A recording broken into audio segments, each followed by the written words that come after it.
Fala galera ligada no Pautas e Táticas, aqui é Renato Portaluppi, né? E eu vim aqui contar pra vocês alguns segredos do meu Grêmio, campeão da América em 2017. Inclusive aquele time do Grêmio jogava o melhor futebol do Brasil. E é aquilo que eu sempre falo pra vocês.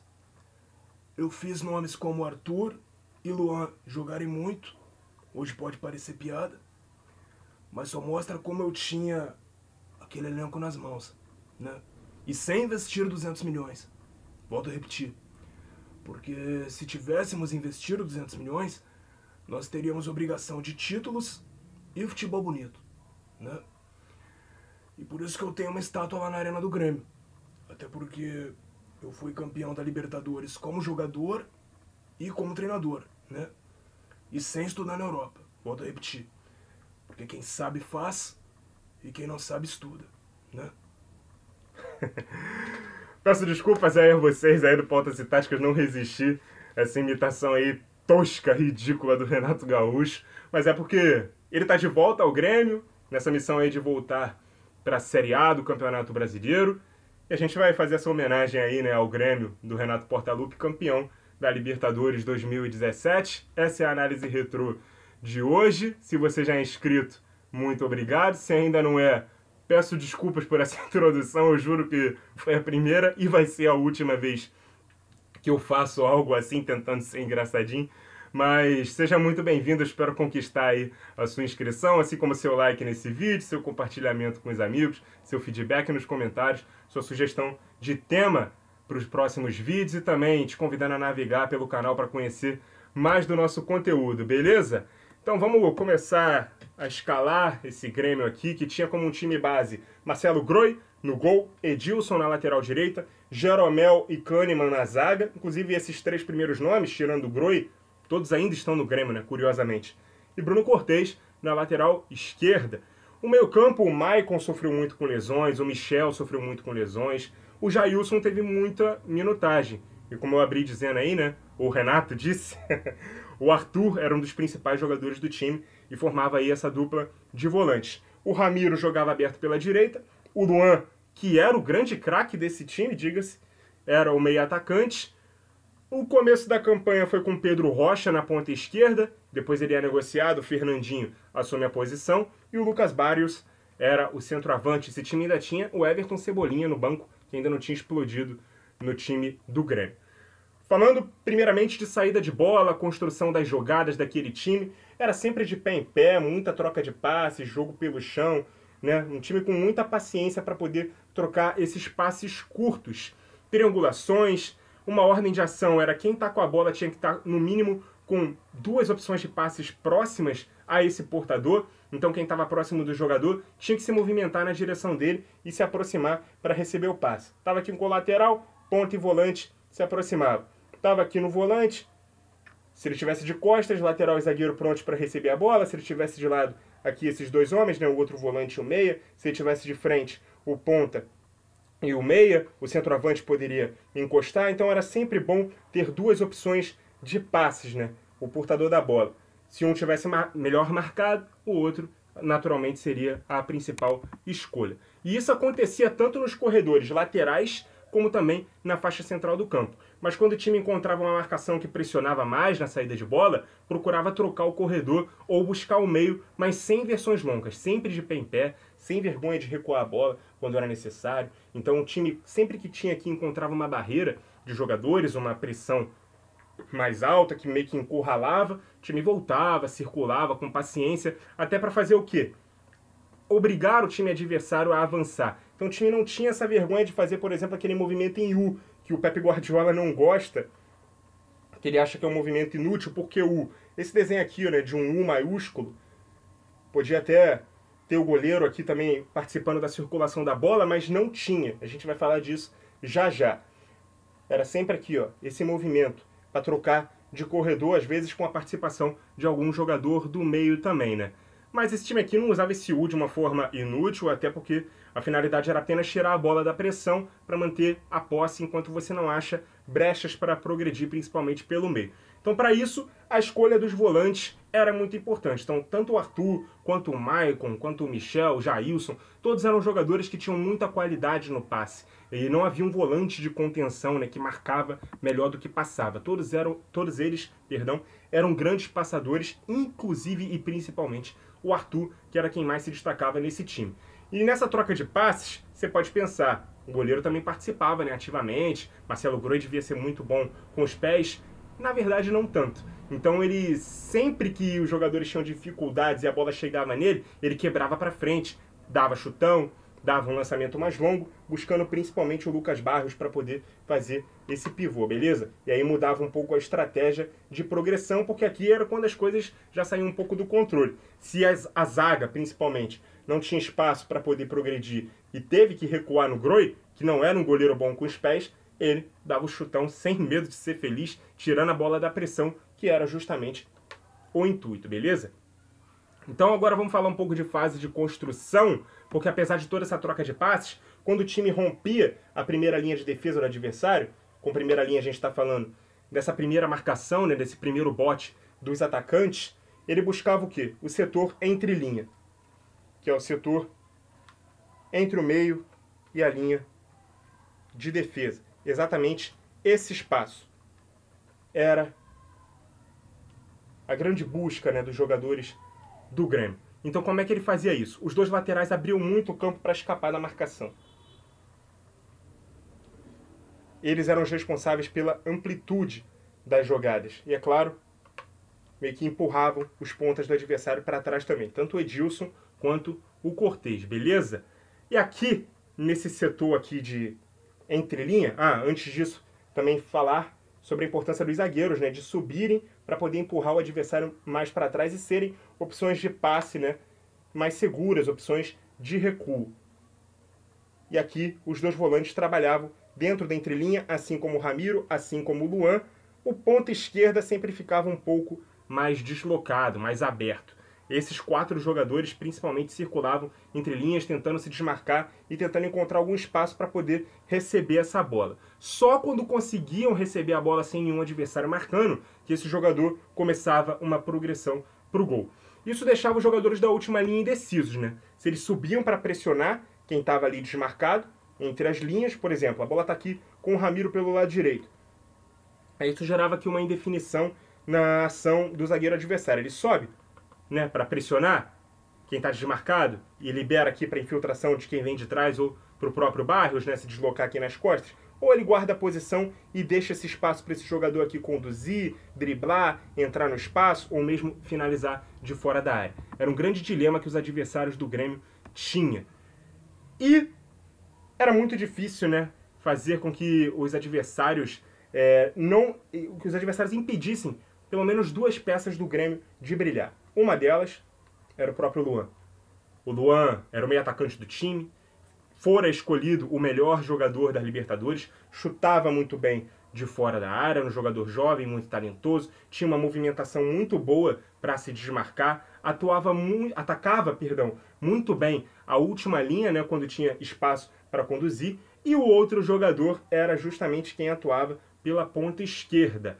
No começo era o Pedro Rocha. Depois que ele foi vendido para o Spartak Moscou, isso foi logo após as oitavas de final, né, que ele decidiu, inclusive, contra o Godoy Cruz, quem assumiu a posição foi o Fernandinho, aquele mesmo ex-São Paulo, ex-Atlético Mineiro, teve uma passagem no Flamengo também. E o time ainda tinha o Everton Cebolinha, como a gente já disse, como opção no banco de reservas, mas depois do Pedro Rocha, quem assumiu foi o Fernandinho mesmo. Cebolinha foi explodir no Grêmio um pouquinho depois. Fase de finalização.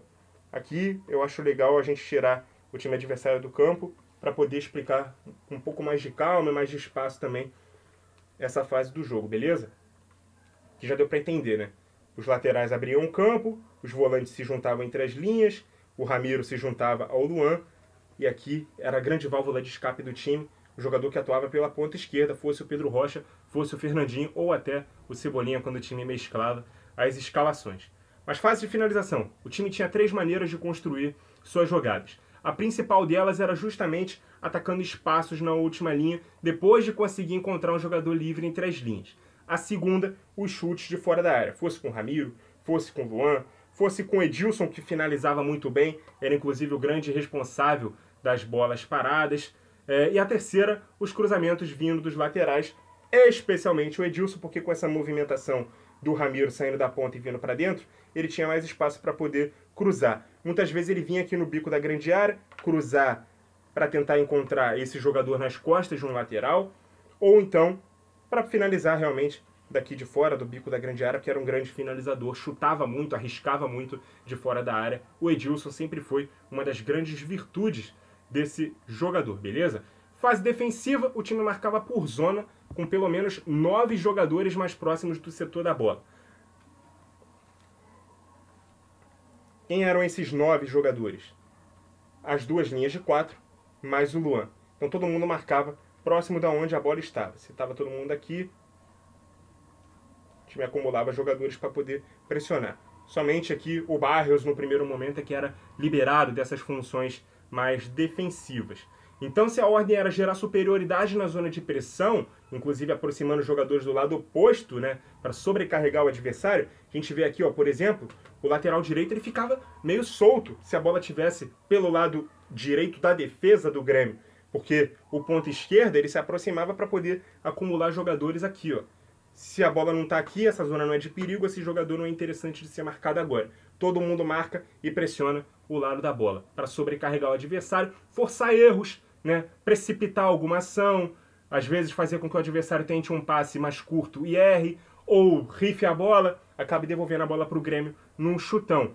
Também havia uma pressão individual no homem da bola, né? Quando o jogador subia e abandonava a posição, um outro compensava. Então se a bola estava por aqui, com ponta, digamos assim, já passou aqui da marcação do Ramiro, o Edilson subiu, aqui o volante ele pode recuar para poder fazer essa compensação, ou mesmo um zagueiro abrir, podia ser o Jeromel, e aqui esse volante entrar por dentro da linha, não por fora. Entrar na linha, mas por uma região mais central, beleza? A organização era num 4-4-1-1, em média pressão,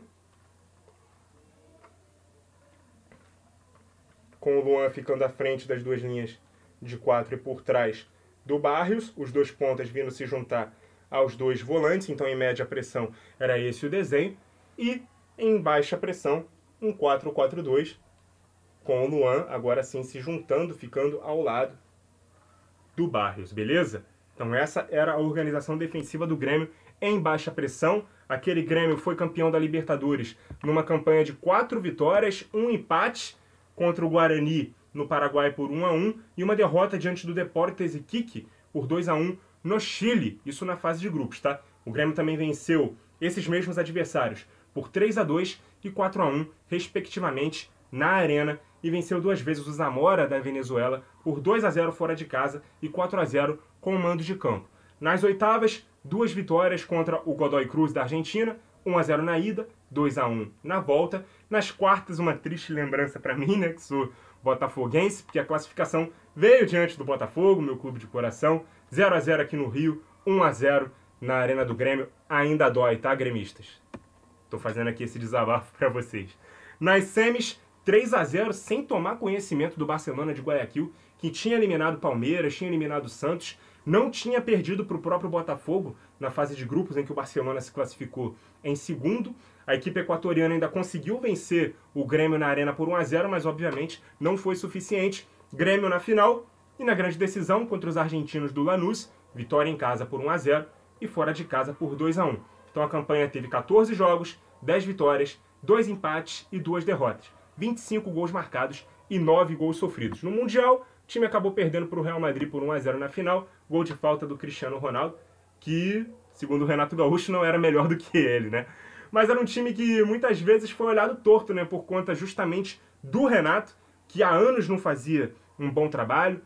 Quando fora campeão da Copa do Brasil assumindo o time no meio da temporada anterior, teve seus méritos questionados por dar um trabalho até bom do Roger Machado, a exemplo de 2022, que ele também herda o time do Grêmio do Roger, que era o técnico anterior, e que muita gente não concordou com a saída do Roger, né, que era um técnico, um sopro de esperança, ideias arejadas, técnico jovem. Era aquela fase que os medalhões estavam sendo meio que deixados de lado e esses técnicos interinos estavam fazendo muito sucesso, e um dos primeiros foi o Roger. Então quando o Roger saiu, muita gente não entendeu, Veio o Renato, que era um ídolo, que não fazia um trabalho bom já há algum tempo, há pelo menos 3, 4 anos, no próprio Grêmio. E as coisas deram certo, né?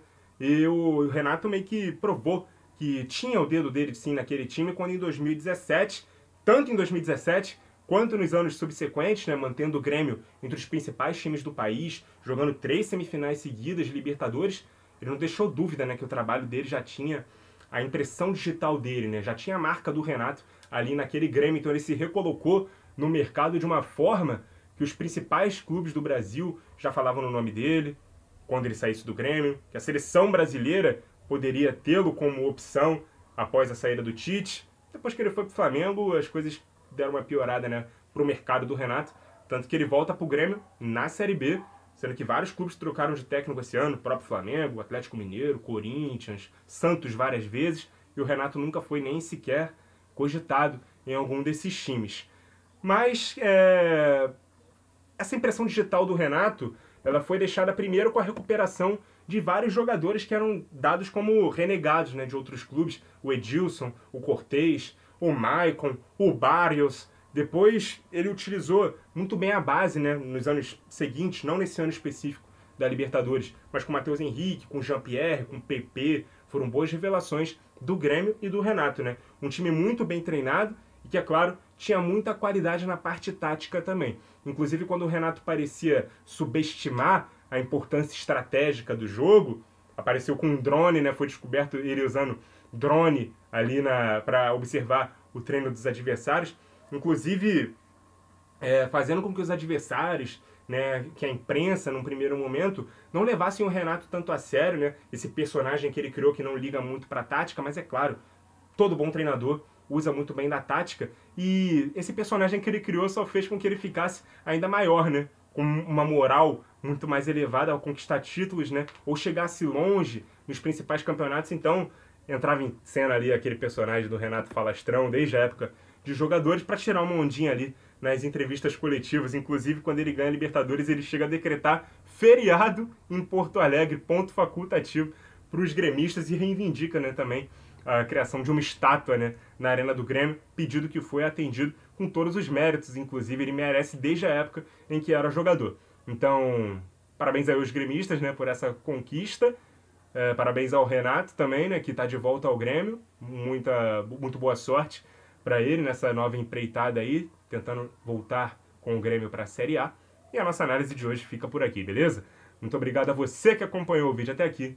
Continue ligado no Pautas e Táticas. E até a próxima!